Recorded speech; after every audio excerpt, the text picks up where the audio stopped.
ஓம் ஸ்ரீ குருப்யோ நமக. வக்ரதுண்ட மகாகாய சூரியகோடி சமப்பிரப நிர்விக்னம் குருமே தேவ சர்வகாரியேஷு சர்வதா. உலகமெங்கும் இருக்கும் நமது ஆன்மீகம் பிளஸ் நேயர்கள் அனைவருக்கும் ஜோதிட குருஜியின் இனிய வணக்கங்கள், வாழ்த்துக்கள், ஆசீர்வாதங்கள். சப்ஸ்கிரைப் பண்ண அனைத்து இனிய நெஞ்சங்களுக்கும் எங்களது கோடானு கோடி நன்றிகள். அதே சமயம் சப்ஸ்கிரைப் பண்ணாதவங்க பண்ணிக்கோங்க, லைக் பண்ணுங்கள், கமெண்ட் பண்ணுங்கள், ஷேர் பண்ணுங்கள். இந்த அருமையான காணொளியில் நம்ம பார்க்க போகிறது சனீஸ்வர பகவானின் வக்ர நிவர்த்தி. இந்த சனீஸ்வர பகவான் வக்ர நிவர்த்தி 27/11/2025 நடக்கிறது. அதுக்கப்புறம் ஸ்ட்ராங்காக இருக்கார். எங்கள் மீனராசிலேயே ஸ்ட்ராங்காக இருக்கார். மீனராசி நீர் ராசி. ஸோ வெளிநாட்டிலெல்லாம் கொஞ்சம் பிரச்சனைகள் வர்றதுக்கு வாய்ப்பு இருக்குது. ஆனால் நமக்கு பார்த்திங்கன்னா இந்தியாவை பொறுத்த வரைக்கும் பார்த்திங்கனாக்க வெளிநாட்டில் மதிப்பு அதிகமாகும். அதுமாரி வெளிநாட்டில் இருக்கிறவங்களுக்கு இந்த நீர் தாண்டி இருக்கிறவங்களுக்கெல்லாம் கொஞ்சம் சின்ன சின்ன பிரச்சனைகள், பூகம்பம் அந்த மாதிரிலாம் வரத்துக்கு வாய்ப்பு இருக்குது.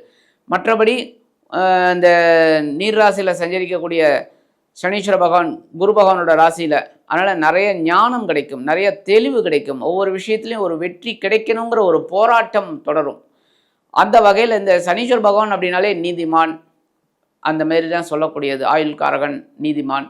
ஏன்னா இந்த சனீஸ்வர பகவானை எதுக்கு ஆயுள் காரகனை வச்சது அப்படின்னா, அந்த ஆயுள் அப்படிங்கும்போதே ப்ளஸ் மைனஸ் அதெல்லாம் கரெக்டாக கால்குலேட் பண்ணி பண்ணணும்.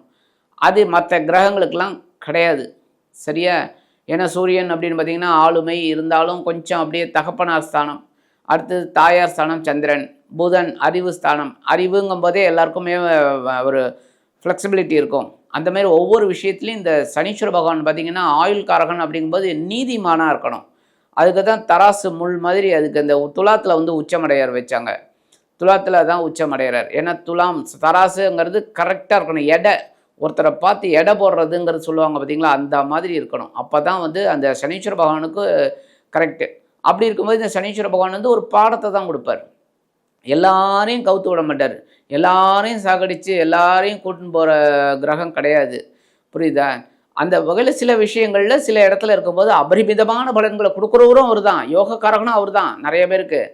அதே சமயம் நிறைய பேருக்கு ஒரு பாடத்தையும் கொடுப்பார். ஏன் அப்படின்னா நம்ம கரெக்டாக இருக்கணும் அப்படிங்கிறதுக்கு. நம்ம கரெக்டாக இருந்தோம் அப்படின்னா எந்த பிரச்சனையும் கிடையாது. ஒன்றும் இல்லை, இப்போ ஒரு அப்பார்ட்மெண்ட்டில் நீங்கள் இருக்கீங்க. அந்த அப்பார்ட்மெண்ட்டில் ஒரு 20 வீடு இருக்குது, சரியா? 20 ஹவுசஸ் ஒரு பில்டிங்கில் இருக்குது. அப்பார்ட்மெண்ட்டில் கேட்டட் செக்யூரிட்டி இருக்குது, எல்லாம் இருக்குது. என்ன ஒரு எதிர் வீட்டில் ஏதோ ஒரு அசம்பாவிதம் நடந்திருக்கு.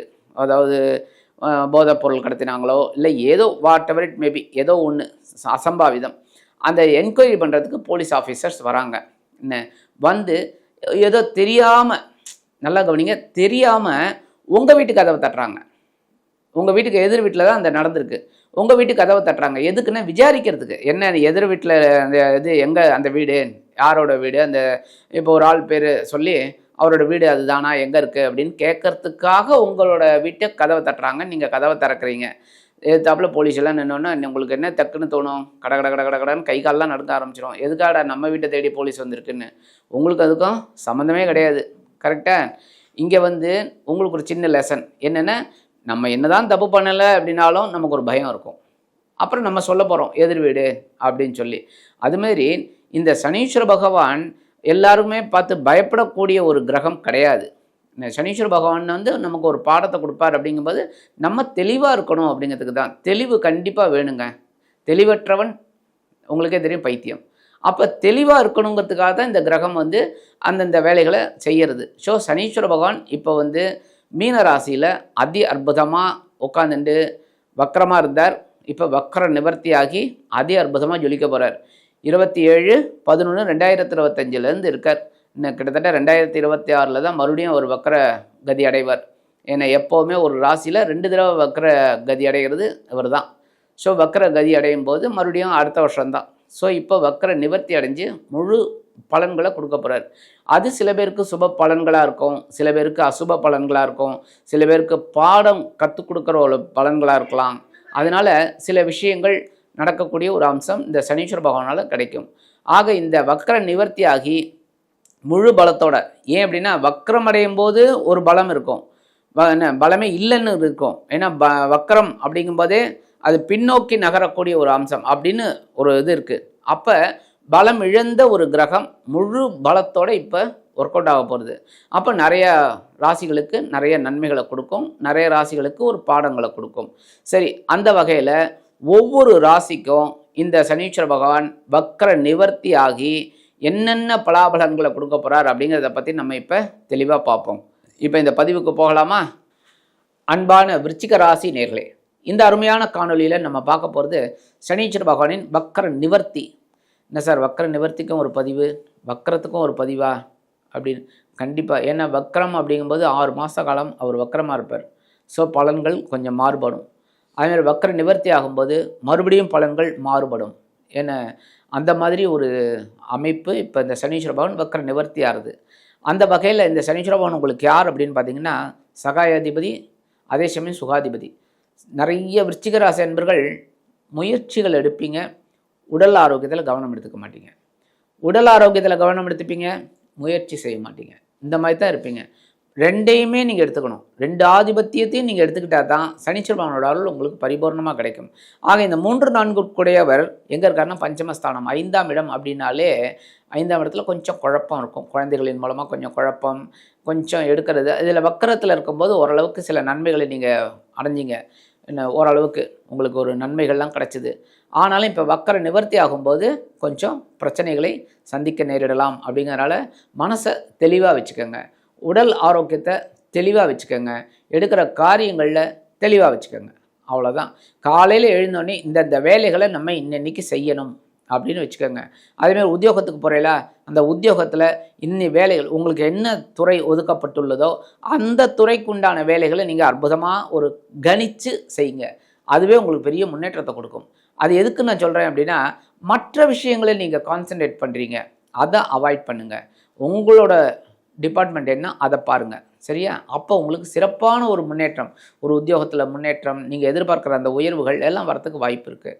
தொழில் வியாபாரம் அப்படின்னா கண்டிப்பாக குழப்பத்தோடு தான் இருக்கும். கூட்டாளிகள் இருந்தாங்கனாலே கொஞ்சம் குழப்பம் இருக்கும். ஏன்னா ஒவ்வொருத்தருக்கும் ஒவ்வொரு தாட்.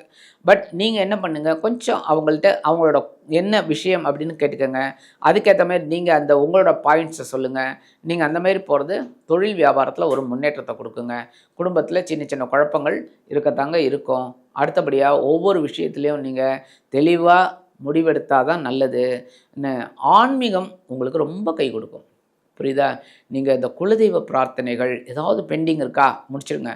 குலதெய்வ பிரார்த்தனை அப்படின்னு வரும்போதே எல்லாருக்குமே நான் ஒன்று சொல்கிறேன், வருடத்திற்கு 2 முறை நம்ம அந்த குலதெய்வ கோயிலுக்கு போகணும். பட் இப்போ இருக்கிற இந்த லௌகீகத்தில் சில பேருக்கு முடியல, சரியா? அப்போ ஒரு தடவையாவது போகிறதுக்கு ட்ரை பண்ணுங்கள், சரியா? சில பேர் ரொம்ப வருஷமாக ஐயா நான் போனதே இல்லைங்க, அதை ஒரு பெருமையாக.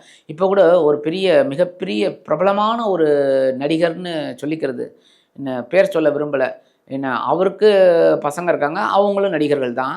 என்ன அவங்க சொல்லியிருக்காங்க, இப்போ ரொம்ப வருடம் இல்லை, எவ்வளவோ வருஷத்துக்கு அப்புறம் இப்போ தான் அந்த குலதெய்வ கோயிலுக்கு நாங்கள் வரோம் அப்படின்னு அதை ஒரு பெருமையாக சொல்கிறாங்க.